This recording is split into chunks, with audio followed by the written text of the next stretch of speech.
Hello, hello, hello, hello, hello, everyone. Welcome to another episode of Sree's daily global COVID-19 show. My name is Sree Sreenivasan, and it's my honor to convene this daily conversation around various aspects of the pandemic. We usually discuss the health crisis, the financial crisis, the inequality crisis. We're always looking for guest suggestions and topics. Sree@sree.net is my email address. Today, we're going to focus a little bit more on the political side because our guest is going to talk about her new book. It's called Hatemonger, Stephen Miller, Donald Trump, and the White Nationalist Agenda. Our guest is Jean Guerrero, investigative journalist, Penn literary and Emmy award-winning journalist, and we're so glad to have her here with us. You'll get to talk to her in just a couple of minutes. Please stay tuned and please share this with your friends and family around the world. We're live on Facebook, on Twitter, on YouTube, and on LinkedIn. Hi, everybody. I'm Sree. Thank you for being here. Thank you for sharing this with your friends and family. They can watch live or later if you tag and hit share right now.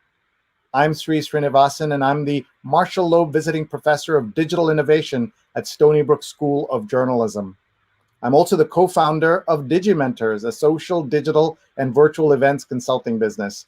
Our motto, don't cancel your event without talking to us. Don't even start planning your virtual event without talking to us first. My email address is right here, sree@sree.net, SREE@SREE.net. For those of you who haven't seen the show before, we are been on the air for 181 straight days. That's right, 6 months. And in our first 175 episodes, we had more than 1 million viewers, 129 million social impressions, 316 guests, 185 of them women, from 63 cities, 17 countries, including the chief scientist of the World Health Organization, doctors, authors, nurses, CEOs, founders, teachers, professors. And we can do all of this because of our partnership with Scroll Global and Scroll.in. Our producers are Rose Horowitz at Rose Horowitz 31. And Vandana Menon, Vandana_Menon. Please follow them on Twitter. They've been working with me for 181 straight days.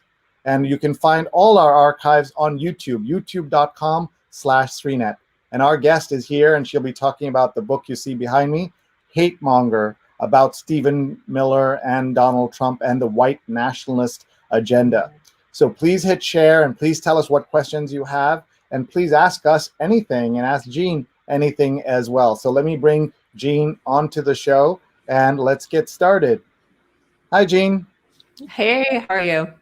Thank you so much for doing this. My first question always is, how are you? Where are you? And how's your family handling the pandemic? So I'm in San Diego, my hometown, my home base, and I'm doing all right. Thank you for asking. My family's good. My mom's a doctor, so I've been worried about her, but everybody's fine. So nothing to complain about other than the extreme heat that we're experiencing in Southern California, and obviously the greater crises that we face. But personally, doing all right. And it must be hard to publish a book in the middle of a pandemic. The usual book tours and things are hard to do, obviously. So what has been your Labor Day weekend like? Well, basically just doing a book tour from my living room, learning how to completely, innovate as far as book tours. Obviously, I'm not going anywhere in person because we want to stay safe. So just kind of talking to everybody from where you see me now and trying to get the word out about this book. And of course, that's so important. How is the pandemic in California and in San Diego in particular? Well, it's been up and down as in many other places, but for the most part, people are abiding by social distancing orders here in California. People are trying to be respectful of the mandates from our officials to keep each other safe, and so it looks like we're getting things under control. So that's good. And please give our regards to your mother. All doctors and frontline workers, we especially think about them now. I will. Thank you so much. All right, so let's talk about this book that I have here. It's called Stephen Miller, Hatemonger. So let's start with the title. I completely agree with that title, but was there any controversy about going straight to the point like that? Yeah, I'm glad you're starting with this question because it's such an important topic. As journalists, we're always very careful not to use strong language, words like racist or xenophobic, because we don't know what is in people's hearts. And we need to have journalistic neutrality. It is, necessary for journalistic integrity, which is what makes journalism an integral pillar of our democracy. However, at the same time, our reluctance as journalists to use words like hatemonger or racist or xenophobic when we have hard documents, when we have emails, as I do in the case of Stephen Miller, talking about the political utility of hate, drawing ideas, rhetoric, and policies directly from white supremacist websites and other white supremacist thinkers, then I think it becomes our responsibility to use those words. And if we don't, which, for the most part, we have failed as journalists to use those types of words under this administration, then we allow white supremacists to operate with impunity within our institutions. So I felt it was really important to use this word. I don't know what is in Stephen Miller's heart. I did not write this book to tell you that Stephen Miller hates immigrants or that he hates anybody.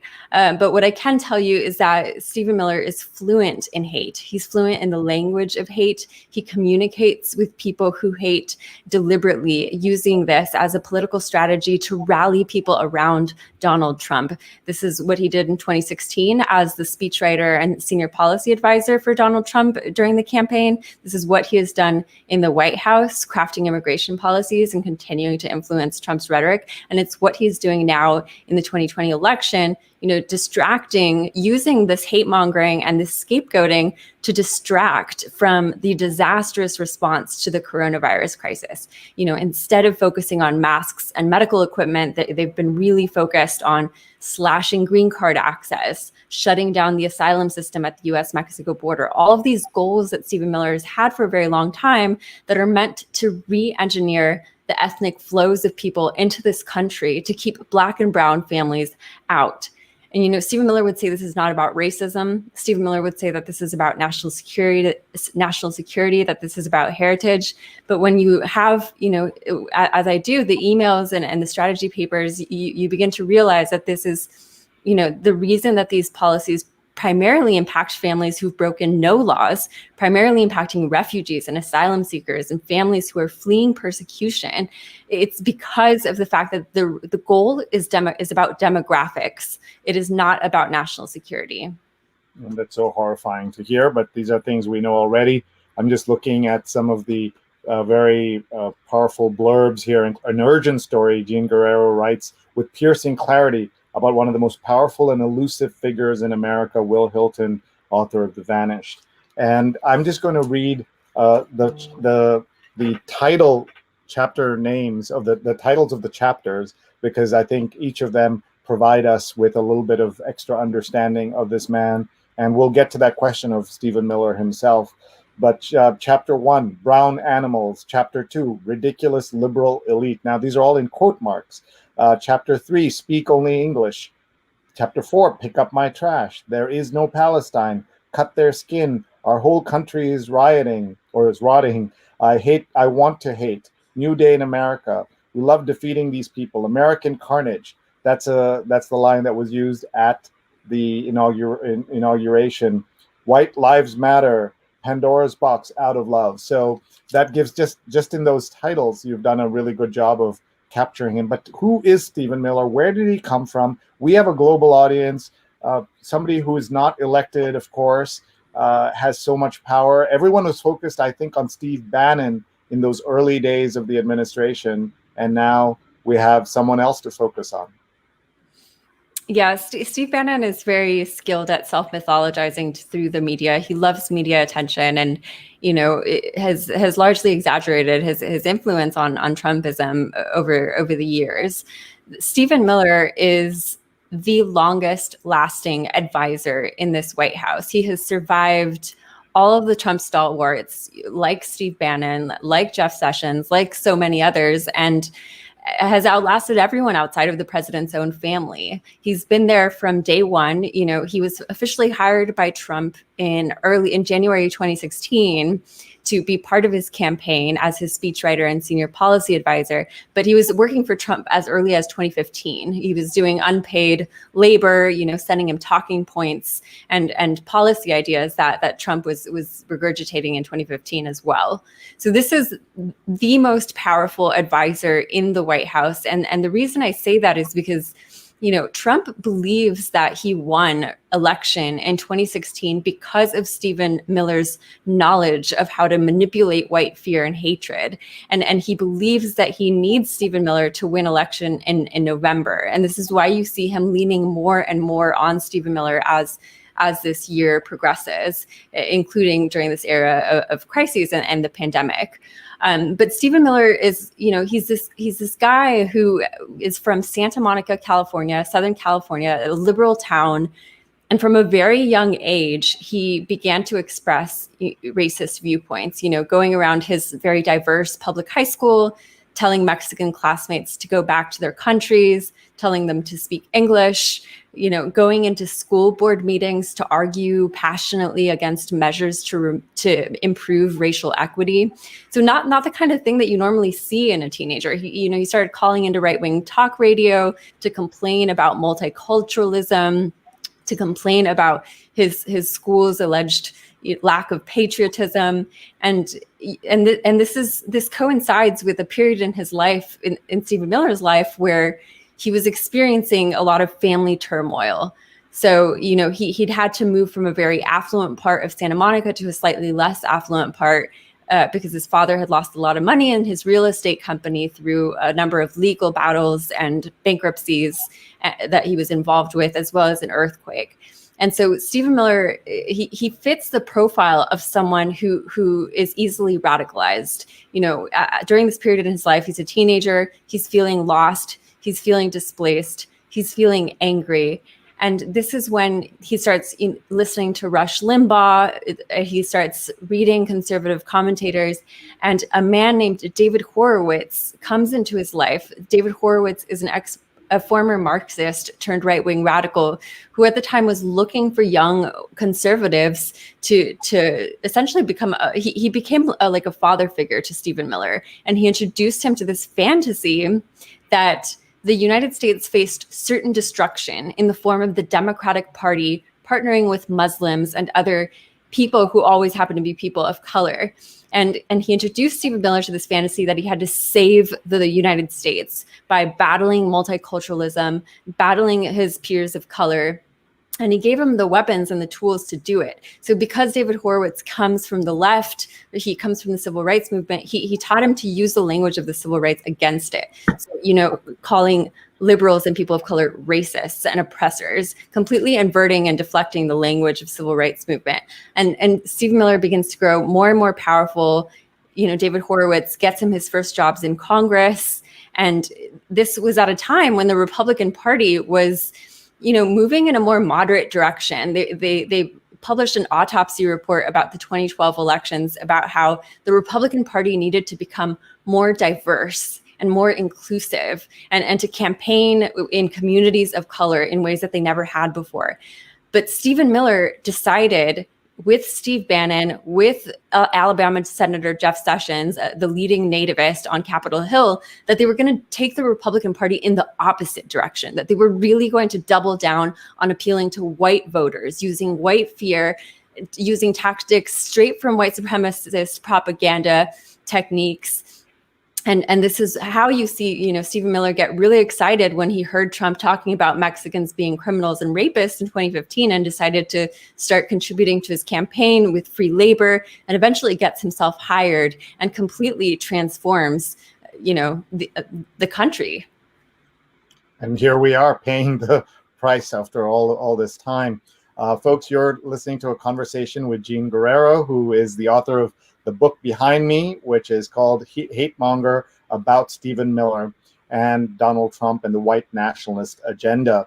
One of the things that I think a lot of us are confused about is that did he have any credentials, or was it just that white right wing, white wing connections that helped him get to where he was, and just like appearing on radio, doing that free labor, that's what got him that attention. And normally Trump is attracted to attractive people who are on TV with with a flair. He doesn't display any of that, right? He's actually a very awkward person when he does speak. Every appearance that I've ever seen him make has been not so, is not calm, not collected, and doesn't present very well. So how did that marriage happen with him and Trump? Yeah, so initially there was this feeling that he sounds very extremist and very fanatical on TV because he is an extremist and he is an ideologue. Unlike Donald Trump, who does things a lot out of self-interest, Stephen Miller truly believes that he's somehow saving the United States by systematically targeting communities of color because he was radicalized and indoctrinated at a very young age. So there was this feeling like they should take him off TV. And so they did for a while. But now, because Donald Trump is so desperate and because he's grown to trust Stephen Miller so much, they're kind of letting him loose. You see him on Fox News, you see him on Breitbart. He's giving a lot more interviews than he has in a long time. And this speaks to him being leaned on more. But you're absolutely right. He is a public relations flack who at the age of 31 was put in charge of making policies for this country without any prior policy experience.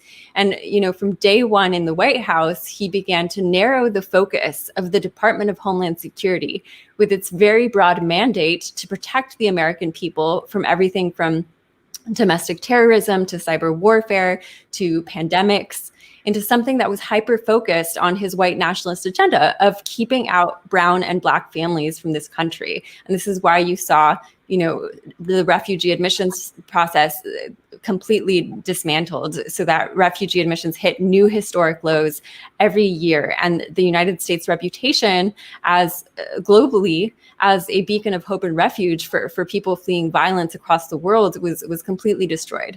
And he did this, first of all, by informing the National Security Council that their advice and their input was not needed, that he himself, working with his allies, his far-right allies in the Department of Homeland Security, who he had strategically placed in leading roles, taking people from think tanks that were funded by white supremacists and eugenicists who believe in the genetic superiority of whites and who believe in population control for non-white people. He put those people in leading parts of the Department of Homeland Security and worked with them to completely bypass the bureaucracy, completely disregard the input of national security experts, and ram his agenda through. And this is something that he was doing from day one. And White House officials who I spoke to for the book tell me that this left Americans vulnerable to a range of real threats like the ones that we are seeing today. And we're paying that price in terms of lack of focus on election meddling and so many other things, including white domestic terrorism, which we are told doesn't exist and which we're told that we shouldn't pay attention to. Folks, we're talking to Jean Guerrero. Please share your comments. Tell us where you're watching from, and please share this with your friends and family. Let's do a quick tour and see where people are watching from. Rahajan is watching from Long Island. Joe Apayo, hi Joe, thanks for watching. Steve's watching from Philadelphia. We ask our guests if they have memories of any of these places and would like to say something or recognize any of the folks, that you're welcome to do that too. We're always like doing that. Jonathan's watching from the East Village, where he's watched 181 straight episodes, including this one. So thank you, Jonathan. You're based in San Diego, and so you approach this book and this story from being at the border, at watching the immigration policies play out. Was that surprising to a lot of people when you brought the book, that it wasn't from DC and from that world? And talk about that for us, please. Yeah, I mean, most of these political biographies are written by, DC-based reporters, Washington reporters, people, who report on the White House. And I come at this political biography from the point of view of someone who had been covering the impact of his policies, reporting out of the busiest border crossing in the country and interviewing the families who were being impacted by the policy. And this is what actually got me interested in the story of Stephen Miller. I had been covering the family separation crisis and interviewing all of these families who had had their children taken from them. One father from El Salvador who came with his 1-year-old toddler and who presented legally at the port of entry, had no criminal record, was a journalist by trade, and was separated from his son and separated and incarcerated for 8 months without knowing where his son was, his son Mateo. And so for me, I kept hearing the White House narrative, which is that the family separation policy and all of the other immigration policies were about national security, that they were about law and order, that they were only going after criminals and people who violated the United States' laws. But I knew from being on the front lines that this was not the case, that they were systematically separating asylum-seeking families who were presenting at ports of entry. And so for me, this raised the question, if this isn't about national security, then what is it about? And to answer that question, I felt that I needed to, learn everything that I could about the man who was shaping these policies, and that was Stephen Miller. When I learned that Stephen Miller grew up in Southern California at the same time that I grew up here during a time of unprecedented anti-immigrant hostility. Most people who think of California think of a very blue state that sort of leads the charge against the Trump administration in many ways. But back then, when I was growing up in Southern California and when Stephen Miller was growing up, there were unprecedented bipartisan attacks on the immigrant community. There were attacks on affirmative action, attacks on bilingual education, attacks on social services for the children of undocumented migrants. So a real scapegoating that happened when the Republican governor of the time started blaming all of the state's problems, the state's fiscal problems, the state's national security problems on the immigrant community. And so that got me even more interested in Stephen Miller. And I felt that I could bring a certain expertise to the subject. And I wanted to understand how does a descendant of refugees, of Jewish refugees, how does that person come to craft Trump's harshest rhetoric and policies targeting people fleeing persecution and violence, people like his great-grandparents? And that's an important point, that he comes from a family that knows persecution and from the other side, but he has completely bought into the right wing and white supremacist agenda and is imposing it on all of us. One thing that we have seen analysts tell us over the last 2 months is that the focus has shifted from the wall because of the pandemic and other reasons, and now onto the danger in the suburbs. So instead of Trump talking about that, I will build you a beautiful physical wall, I am the wall that's keeping not Mexicans from coming in and killing you, but from Black people coming to your suburbs and killing you and bringing down your property prices and things like that. Does that fit with your analysis? And does that make Stephen Miller less powerful or more powerful in that new world? No, he's more powerful today, and this reflects his influence and the influence of his mentor, David Horowitz, who I mentioned briefly earlier. David Horowitz is essentially the man who made Stephen Miller. He made his career, and he's a man who believes that the only real racism in society is racism against white men, and he believes that everything that we hold dear in society, such as freedom and equality, is thanks to white men, which is completely ahistorical, obviously, and ignores the central role of people of color in our history, particularly in the civil rights movement. But these are ideas that Stephen Miller was taken with at a very young age, and these are the ideas that you see Trump expressing today.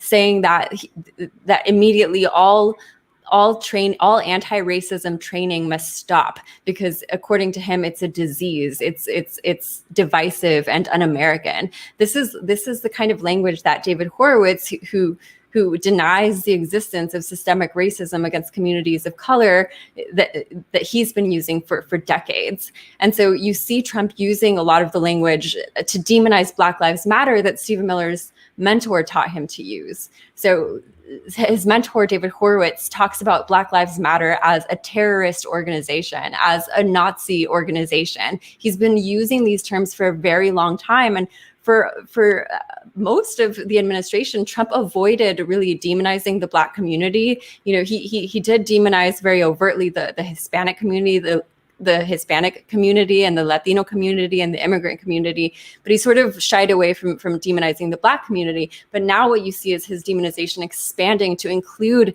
the Black community, as well as anyone who supports people of color, so anti-racists and any protesters in the Black Lives Matter movement. So you see that demonization and actual use of federal forces against American citizens who support communities of color. And this is the influence of his extremist advisor, who consistently pushes him in the most aggressive direction on rhetoric and on policy. So even though Stephen Miller, for the most part, has been laser focused on the immigration issue, he is still the top speechwriter for Donald Trump. And he is the one who is using terms like agitators and anarchists and unhinged left-wing mob to describe to describe racial justice protesters. They're conflating racial justice protesters with people who want to destroy the country. And this is language that comes straight from this book it's a very important book in the life of Stephen Miller. It's called The Camp of the Saints.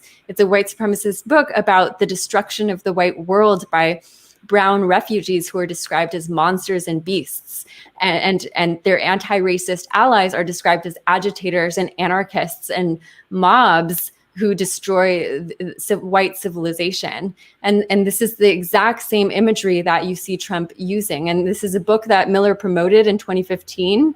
It's an extremely dangerous book that is a huge favorite of white supremacists. It uses horrific, degrading language that is meant to incite fear and hatred towards people of color. It actually explicitly endorses hatred and violence against communities of color as a quote unquote survival mechanism. So really pushing this conspiracy theory of white genocide that is popular among neo-Nazis, that somehow communities of color pose an existential threat to white people, which is completely false. But white supremacists and Stephen Miller and Donald Trump push out false statistics that paint migrants and people of color as somehow more violent than white people in order to support these white supremacist ideas, but using completely false information and using propaganda that is pulled straight from books like the white supremacist book that we were just talking about.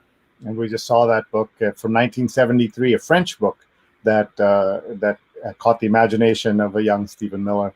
We are talking to Jean Guerrero, and I want to ask you, Jean, what is it like to be a Latina covering the story? What does this mean for you, especially? And are there, in the sets of books that have been coming out, we said a lot of them have been out of DC, but I haven't seen a lot of Latinos writing on a book length look at the administration. So tell us about what it's like for you personally.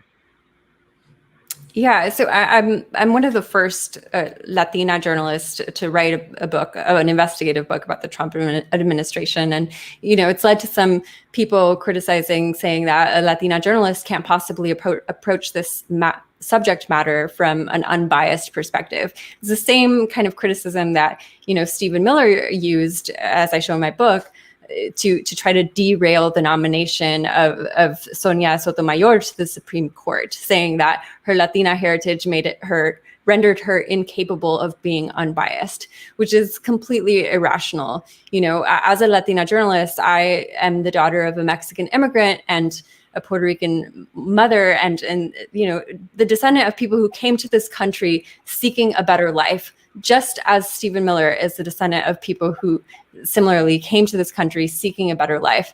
And I actually, was able to bring that expertise to the table. Also, I remember growing up in that Southern California that I was talking about earlier, where there was this incredible anti-immigrant hostility. And I remember, even as the daughter of a Mexican immigrant, and a Puerto Rican woman internalizing a lot of that white supremacy. There was this sense of shame associated with being Mexican because of the rhetoric that was just beaming constantly into everybody's heads that Mexicans were criminals, that Mexicans were bad. I remember there was a movement to not allow us to speak Spanish in school, and I stopped speaking Spanish for a long time. And so for me, I can empathize with young Stephen Miller, wanting to be perceived as American with all of the privileges that that's supposed to guarantee. The difference is that, Stephen Miller continues to sound the same today as he did when he was 16. And that was sort of the mystery that I wanted to solve. Like, what was it that made Stephen Miller, radicalized him and made his identity inseparable from these white supremacist narratives that were so popular in the state? And why didn't he ever, grow out of them and realize that his roots were not something to renounce, but rather to, learn about and embrace, and that you could still be American and be these other things as well. Thank you, Jean. Jean, I'm going to give you a little break while we thank our sponsors. We normally do that at the top, but we wanted to get right to the content. So there's an opportunity for you to share on Facebook and connect with everybody who's watching. Thank you very much, Jean. Let's thank our sponsors. We want to thank our sponsors, including Nunbelievable, divinely delicious cookies on a mission. Each handcrafted cookie provides a meal to those in need. One cookie equals one meal. Nunbelievable.com, 20% off with the code SREE at nunbelievable.com. A big thank you also to The Inventor in You, a step-by-step guide to your first invention by Charles Cunnincarroll, developer of more than 80 patents. And he's on Twitter at Inventor Charles, and his book is guidetoinvention.com, The Inventor in You by Charles Cunnincarroll. We also want to thank our friends at Muckrack Academy for helping me put together Fundamentals of Social Media, a free on-demand certification course that more than 1,000 people have already completed and 4,000 people have signed up for. mrac.co/social, mrac.co/social. It takes about 2 hours of work. You can do it in 2 hours, 2 days or more. And here is just one of the people with her certificate. And on the right, you see someone else also who did this, and you get this certificate. You can put it on LinkedIn and you'll learn something. I learned a lot putting this together. And also greetings to our event partner, Rise or Fall Together, One Shared World Interdependence Summit 2020. Register now at oneshared.world/live. They have world famous speakers who are going to be present at this free event on September 17th. So check this out, oneshared.world/live. And with that, we're getting ready to bring Jean back onto the stage. Thank you so much, Jean, for being with us here on Labor Day. I'm not exactly sure how we both ended up working on Labor Day, but this is the new world, right? One Zoom after another, and you're trying to do your book tour virtually as well. And I presume you're just going from one of these sessions to the next, though it may not be so late at night, though. Yeah, well, actually, a lot of because it's all over, East Coast, and I'm on the West Coast. I often will wake up in the middle of the night to give. So my schedule is all messed up, but I'm enjoying it. Okay. Well, good to hear. Let's see who else is watching. We've got folks watching from everywhere. Let's see. Pradnya is watching from Silver Spring, Maryland. And Stefan, who's watching from New Jersey, says this is going to be intense, and it has been as we've been hearing the stories of the book. And Apollo's watching from Vegas. Ashok is watching from Kerala in India. Have you been to India? I have not. I would love to go, and I hope to go once this pandemic gets better. And Charles Cunnincarroll, one of our sponsors, is watching. Greetings from North Caldwell, New Jersey, and thank you so much for your support of the book, Charlie. Brian says hello and happy Labor Day, and have a great show, you two. And Manoj says, of all the people in this administration, his voice, thoughts, and actions are the vilest. How do you respond to that? Well, he is, one of the few people in this administration who is fully devoted to this ideology that, that that is popular with white supremacists, that you need a white majority in this country. He would never say it that way, but when you look at the sources that he's driving his rhetoric and policies from, it becomes very clear what is motivating him. When you look at his emails and what he's promoted and what his reading preferences are, you begin to realize that it boils down to being about race. As much as he will deny it, as much as Trump denies being a racist, I think it is extremely important to call out the white nationalist agenda for what it is, which is a white nationalist agenda. It's about trying to maintain a white majority in this country because Stephen Miller was indoctrinated at a young age to believe that people of color are somehow incompatible with Western civilization as we know it, and that they have to be fully assimilated, and that multiculturalism is a grave threat. And yeah, these are ideas that are extremely dangerous. I try to not use words like vile simply because I'm trying to keep a journalistic distance, but they're absolutely dangerous. And you see the impact that they have when you look at, for example, the massacre that we had in El Paso, Texas last August, where 23 people were killed by a white terrorist who thought he was saving the United States from what he said was a quote unquote Hispanic invasion. So right now in the United States, the greatest terror threat facing our country, according to the Homeland Security's own data, and according to most data out there, the greatest threat are right-wing extremists, are white supremacists. And you would never know it from listening to our president speak or listening to the Department of Homeland Security acting secretary speak. The only thing they talk about is the threat of Black Lives Matter, the threat of anti-fascists, and these are completely imaginary and fictional threats. The real threat here is right-wing extremists who are responsible for more than 90% of extremist-related plots and attacks just this year, and have represented a majority of extremist-related attacks since the 1990s. So there are a lot of people who may have missed the very beginning of this show and who are still trying to understand Stephen Miller and his mindset. Talk about him once again, please, so that people understand A, the level of his influence, and B, what his vision is for an America that people have been kind of dismissive about. That, oh, look, Steve Bannon was there, he left. Others have left. The fact that, as you reminded us, he's the longest serving advisor tells you something. And he's only been there for 5 years, but in these 5 years, he's changed America and the world. Exactly.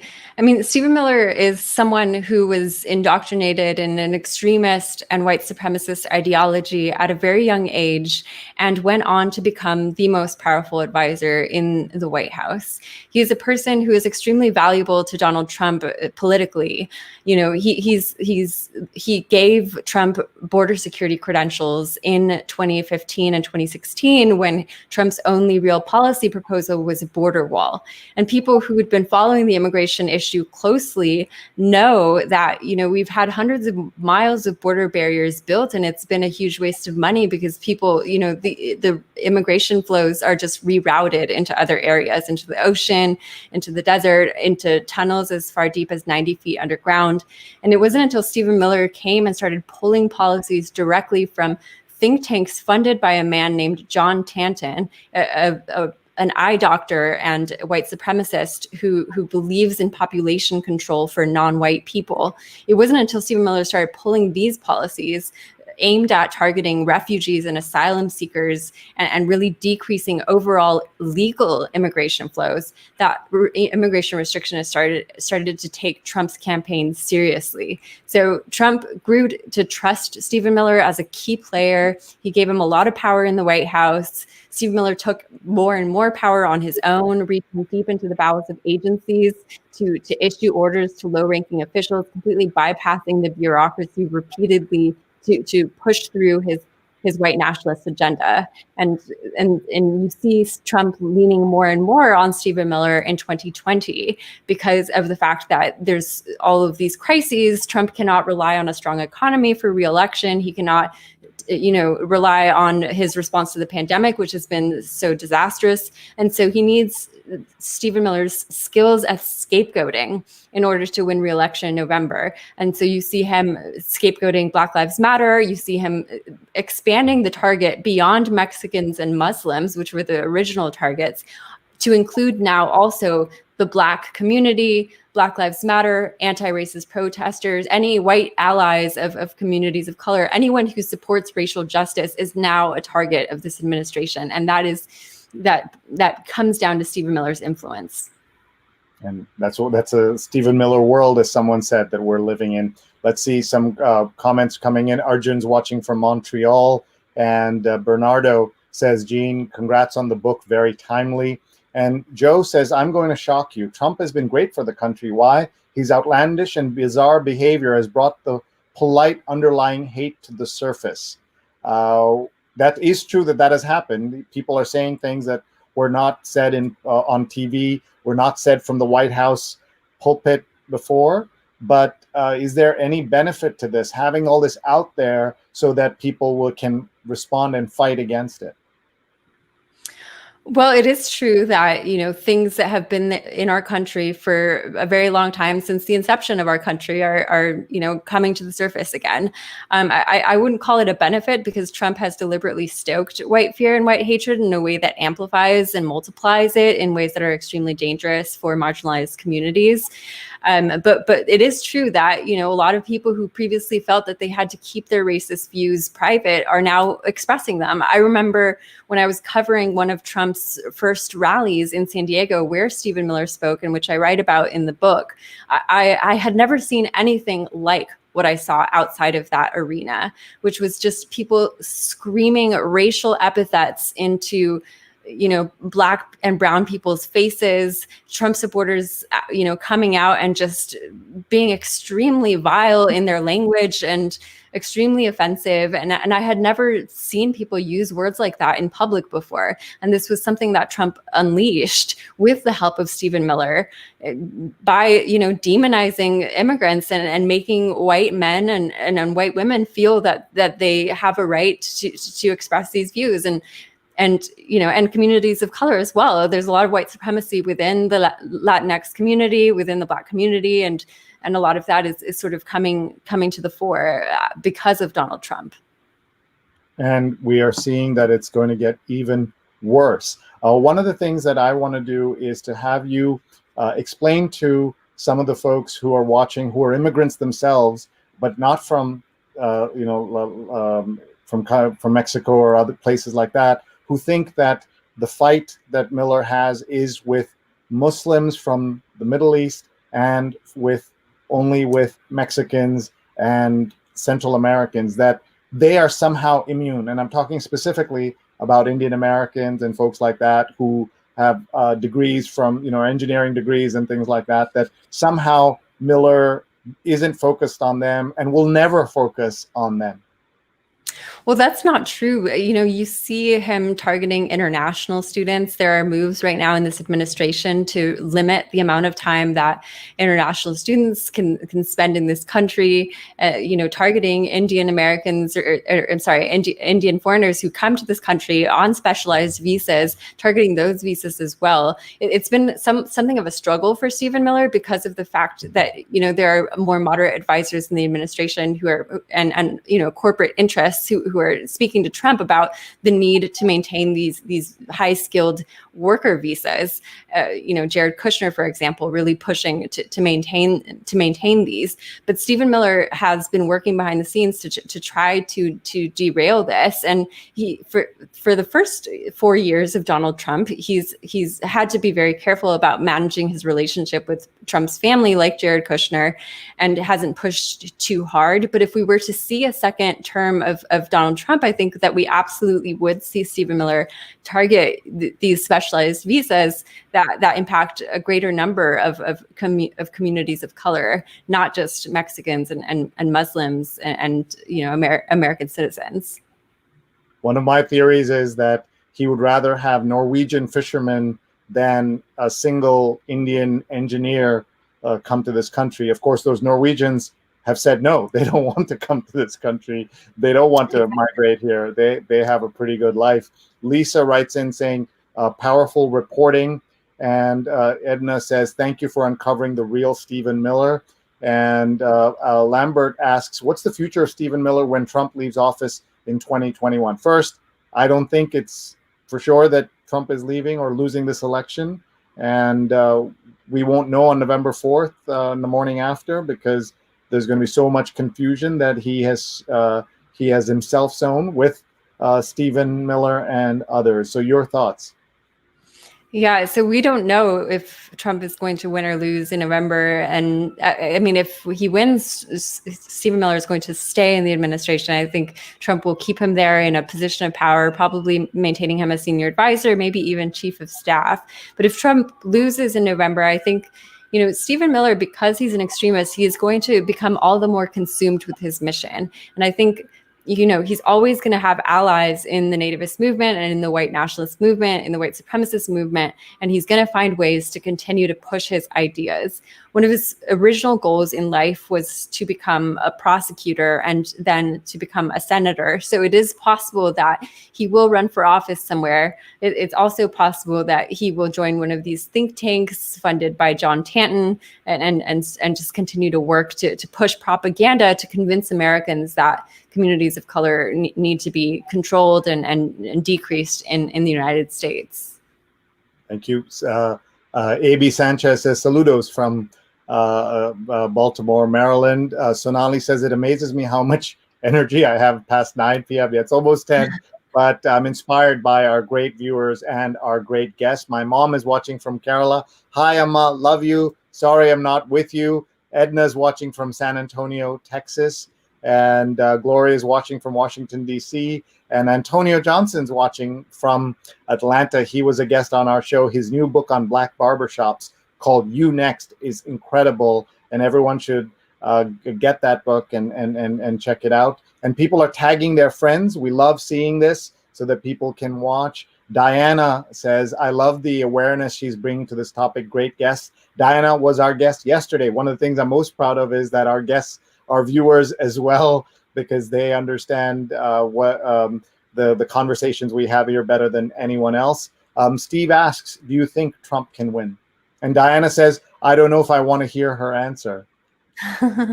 So Diana, close your ears and go ahead, Jean.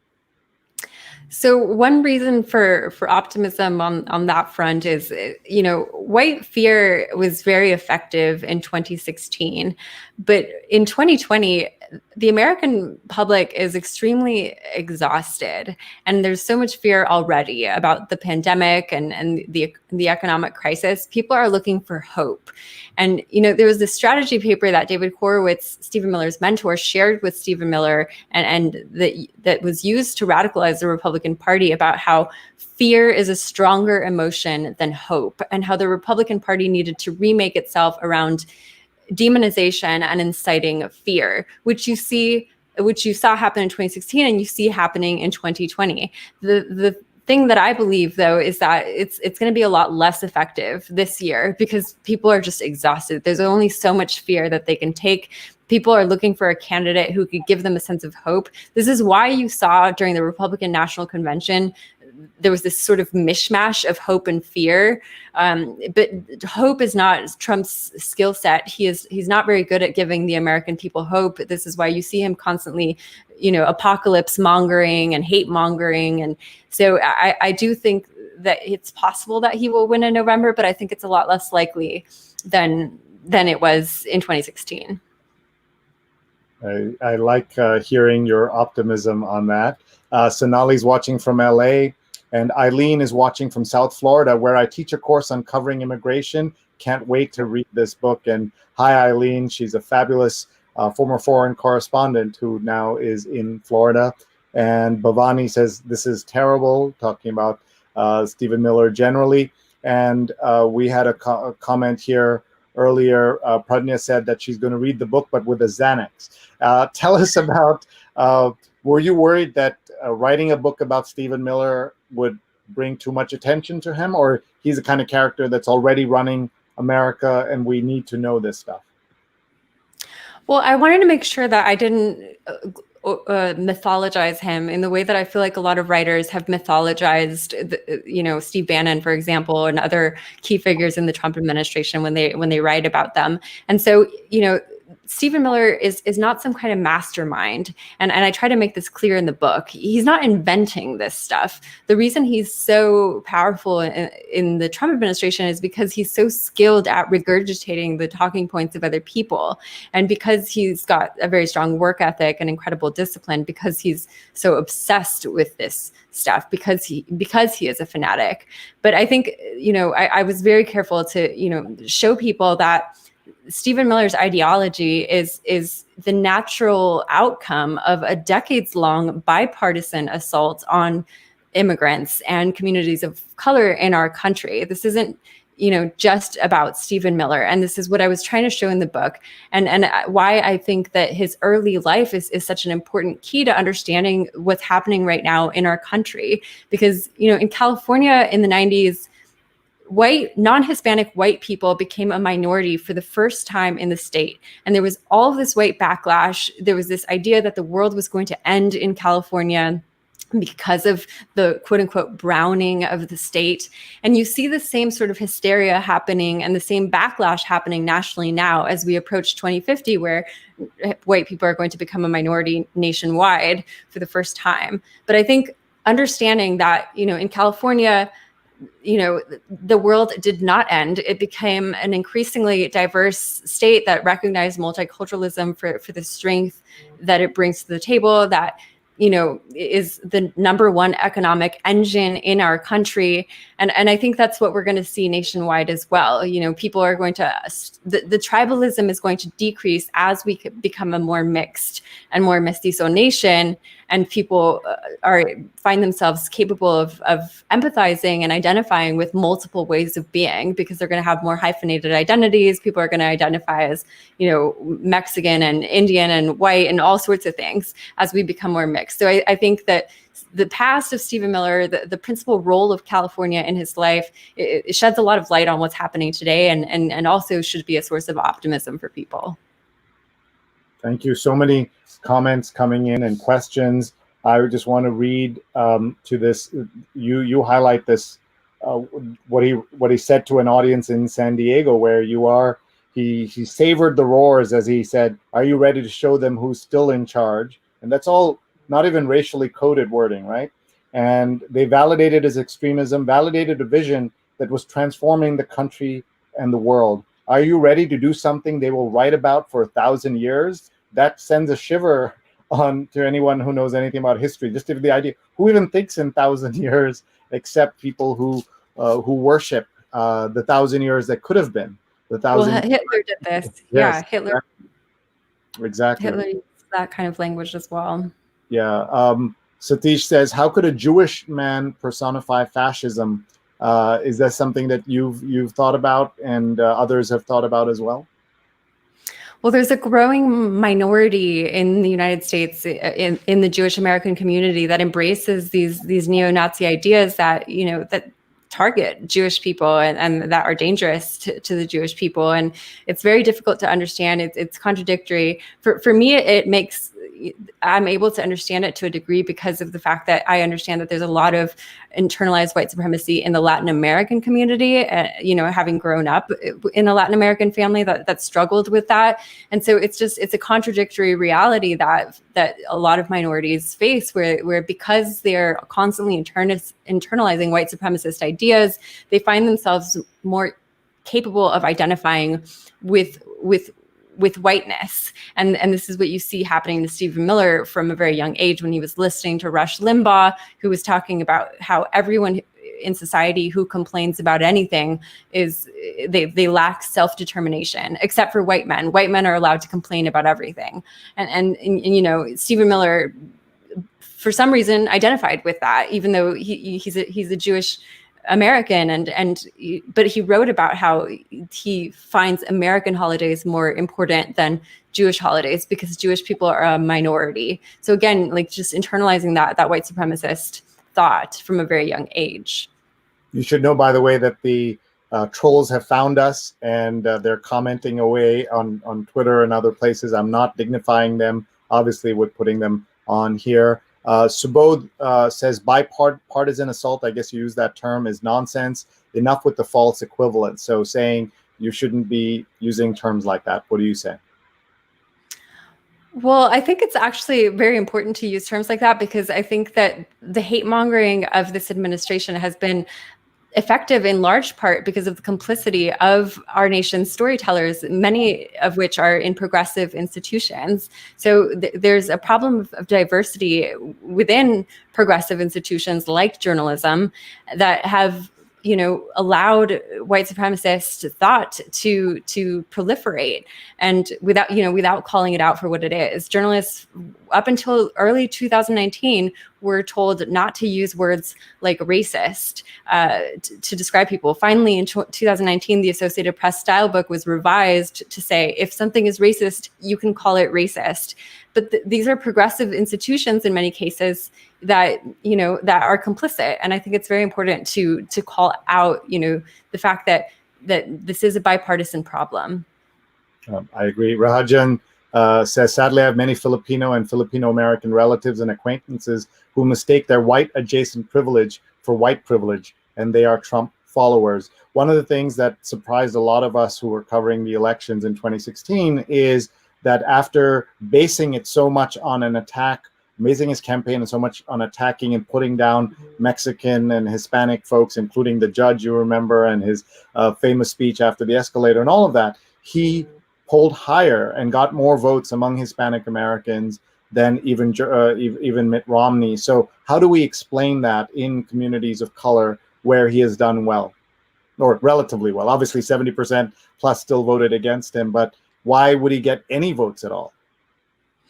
Well, there's so much internalized white supremacy in across communities of color. This is not just a problem in the United States; it's a problem in Mexico. In Mexico, when I was a foreign correspondent there, I often spoke with upper class Mexicans who talked about lower class Mexicans and darker skinned Mexicans using racial epithets, and this is a problem that is a result of the fact that, right now, most of the people who are crafting our national and cultural narratives, not just in the United States, but across the world, most of them are white men. And so the white male perspective is default and dominant in our cultures, and we are taught from a very young age, from the time that we are children, to identify with white male perspectives, and this results a lot of times in internalized white supremacy. So it's not a surprise to find a lot of Latin American people voting for Donald Trump, and I think it's just important to shed light on the fact that he is deliberately going after these communities and confusing them into believing that he's not, but over time it's going to become more and more apparent. And in my book, I detail exactly how he's been doing that with immigrants, with the Latin American community, and resulting in horrific, massacres like what we saw in El Paso, and more right-wing extremism like we're seeing today. And he's not held accountable for any of those. Journalists have moved on from El Paso and all of these other stories over time, even before the pandemic. Mark is checking in from Durham, North Carolina. And Jose says election fundamentals have shifted away from Trump since 2016. Grassroots Democrats are far more organized. His election was an eye-opener, and the immediate response to that came the day after his election with a nationwide mobilization of women. I think he means after the inauguration. Republicans have lost ground nationally in every election since 2016. So this is somebody who's feeling optimistic, and we will see how all that goes. Edna says, thank you for the smart, thoughtful discussion. And Jack says the RNC was a study of internalized white supremacy in action. How can we be surprised by it when we see it? Because it's happening all around us. So what are some things you advise us to look for in the next 60-something days? This election's so soon. What are things that people should look out for, and to understand the fingerprints of Miller in the conversations that will come out of the White House? Well, whenever you hear Donald Trump talking about racial justice protesters as agitators and anarchists who want to destroy this country, this is Stephen Miller, shaping his rhetoric in this way.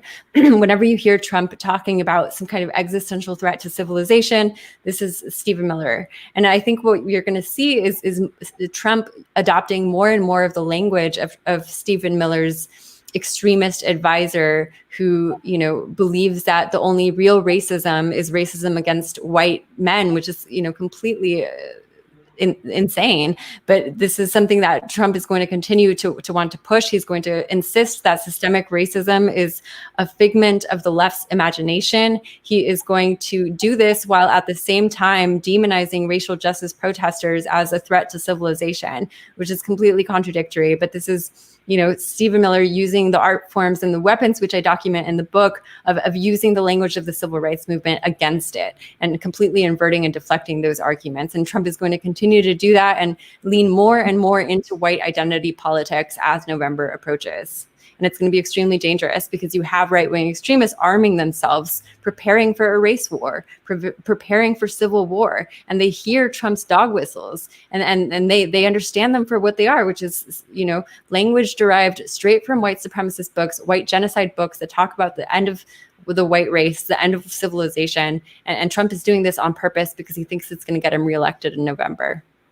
Lisa says, thank you for your reporting and insights. Doug Levy, I'm dismayed by Stephen Miller's story. I grew up in the same area and know people like him all too well, yet this degree of factless hate and the abject cruelty just doesn't commute. And we have people dropping in with the MAGA and Donald Trump wording. It's just incredible. Projection, Jose says, projection is the first characteristic of conservatism. Before we let you go, a couple of other things that people will find in the book that they wouldn't find anywhere else. Well, if you want to understand this era of polarization, this era of disasters that is 2020, you have to understand the story of Stephen Miller and how he came to power, how he came to radicalize Donald Trump, who was not so radical before Stephen Miller joined him, and who radicalized the Republican Party into what we saw during the Republican National Convention, which is this complete, white supremacist party that is just regurgitating white supremacist talking points and leaning on these ideas. And I think it's very important if you want to understand not only the racial justice crises that we're experiencing in the United States, but also the national security crises, the health crises. You have to understand how the story of Stephen Miller and how he came to dismantle the Department of Homeland Security in a way that has affected not only immigrants, but all American citizens in terms of their health and national security. So many comments coming in. We won't get through all of them. Rich says, glad to have something about another Trump book. Great to expose the man behind the curtain. And just tell us about this cover where you have Trump here, but you have Stephen in focus. You must have had some fun picking out all the different opportunities you had for a cover. Yeah, well, so Stephen Miller, one of the ways he's lasted so long as in this administration is that he's comfortable in Trump's shadow. He is always very careful to cast himself as a devoted vehicle for Trump's agenda. And this works for Donald Trump's ego. People like Steve Bannon ended up getting pushed out because they self-mythologized too much. They wanted too much credit. They wanted too much attention. Stephen Miller is always very, very careful to protect Trump's ego. And so this book cover sort of represents that, and how Stephen Miller kind of lurks in the shadows in a way that jives with Donald Trump wanting to be perceived as the most powerful person in the room. And of course, this is one way to get Stephen Miller in trouble is to publish a whole book about him. The first book that's been written, full-length book about Stephen Miller, is this book, Hatemonger, Stephen Miller, Donald Trump, and the Rise of White Nationalism and the White Nationalist Agenda. Our guest is Jean Guerrero. Thank you so much, Jean, for being here. And tell us where people can learn more about you and the book. And I will just point out that Jonathan says, genuinely important topic and program. I've ordered the book. Thank you. Thank you. Well, you can find more information on my website, jeanguerrero.com, JeanGuerrero.com. And you can follow me on Twitter, where I'll be continuing to report on this subject. That's at Jean, Jean Guerre. You have your Twitter name is shorter. I noticed, and Yeah. Satish is giving you applause. And my father's watching from India says revealing story of Miller. Jose says brilliant, thanks. Rick says Stephen Miller is the back to the front man Trump. Pragna says thank you. Norm Green says thank you. Chatachi says fantastic interview. Thank you for doing this today. So Stephen Miller is not only a racist, he's a weasel, says Pragna. So on with that, Jean, we'll let you get back to your evening out there in California and San Diego. Please stay safe and good luck with the book and your reporting. Thank you so much. It was great to talk to you. Folks, wasn't she terrific? That was Jean Guerrero talking about that book behind me, Hatemonger, about Stephen Miller. Please continue to send us your feedback. You can email me at any time. We'd love to hear your thoughts, and we'd love to also get your ideas about who else should be on this show. We have a full week of shows coming up. This is 181st show that we did today. That means we've been on the air for 181 days of the pandemic, 181 days of the pain and suffering in the economy, as well as the health situation and the racial inequality. And we got to see one of the men who is responsible for a lot of that, and that's Stephen Miller and his story in Jean Guerrero's reporting. So a big thanks to Jean, and a big thanks to all of you. One of the things we do on the show every night is we say their names, because we talk to the great Columbia Law School professor, Kimberly Crenshaw, and asked her, what can we do to be allies of the Black community? And she said, simply say their names. And we have been working on different ways to say their names. And we have a list that our viewer Rahajan and former guest Rahajan has put together, and we'll continue reading that in the days ahead. We're still tweaking it. We need to talk about white supremacy and its problems as well. Today, we're showing you this cover from Time magazine. You see on it the picture of a painting of Titus Kaffir of a young mother without their child, and the blue glove of the pandemic. On the right, you see a young Larcinia Floyd holding George. She would die 2 years, almost to the day that he would be murdered on camera in Minneapolis, and then she would and he would be buried together next to each other in Houston. We are going to use today just the list that was in Time magazine on that border, as you can see. So I'm just going to read those names out loud. It is not a full list, as you can imagine.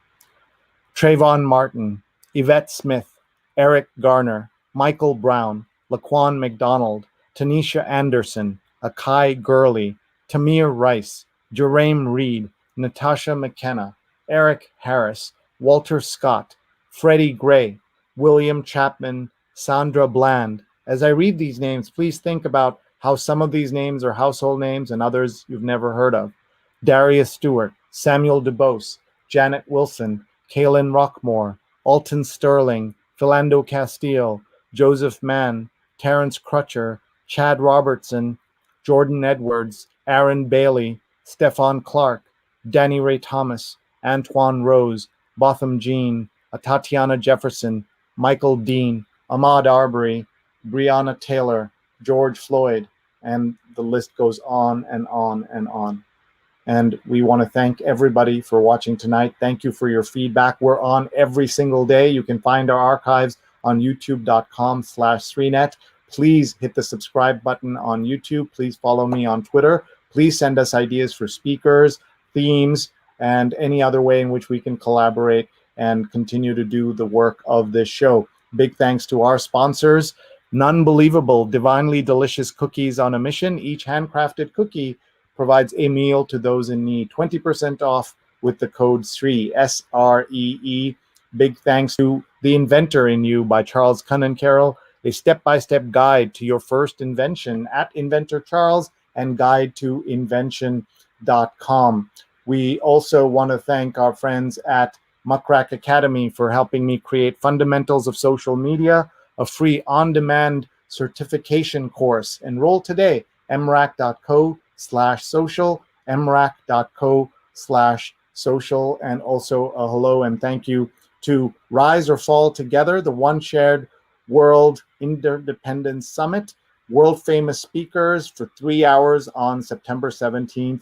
Register now. It's completely free. oneshare.world/live. Speakers include Renee Fleming, the world-famous singer, David Nabarro, the WHO Special Envoy on COVID-19, Jairam Ramesh, chairman of the Parliamentary Committee on the Environment in India, and Kekashan Basu, founder and president of the Green Hope Foundation and UN World Human Rights Champion. oneshare.world/live. Those are just some of the many, many speakers who will be there that day. Thank you very much, everybody. And for those of you who'd like another way of keeping in touch with us and knowing when we're live, this is a QR code. All you do is hold up your phone and you'll get a gentle alert when we're live on WhatsApp. And it's not another WhatsApp group. It's just a gentle alert when we are live. Thank you so much, everybody. Would love to get more ideas for guests and speakers.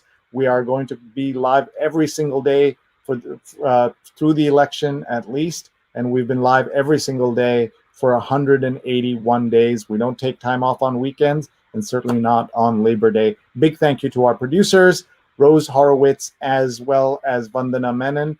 And here's more background on the show. And we look forward to hearing from everybody. Thank you so much. Comments are still coming in from folks.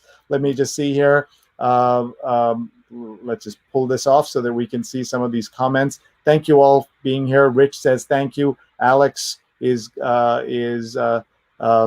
saying hello. Jonathan says to answer an implicit question in eminence is a power behind the throne. The original eminence brief was the Cardinal Mazarin, whose order was gray.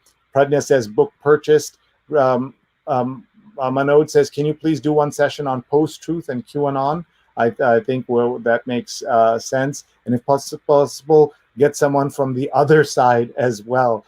Well, we think there are so many people wearing, who have lots of places for the other side to come out, but we will definitely see if we can, if there are thoughtful people who want to engage in serious content, I'm always happy to see if it makes sense for us to have them. And my dad says he likes my shirt and he'll borrow it the next time. And Pradnya has bought the book already. Thank you very much, everybody, and we'll see you soon.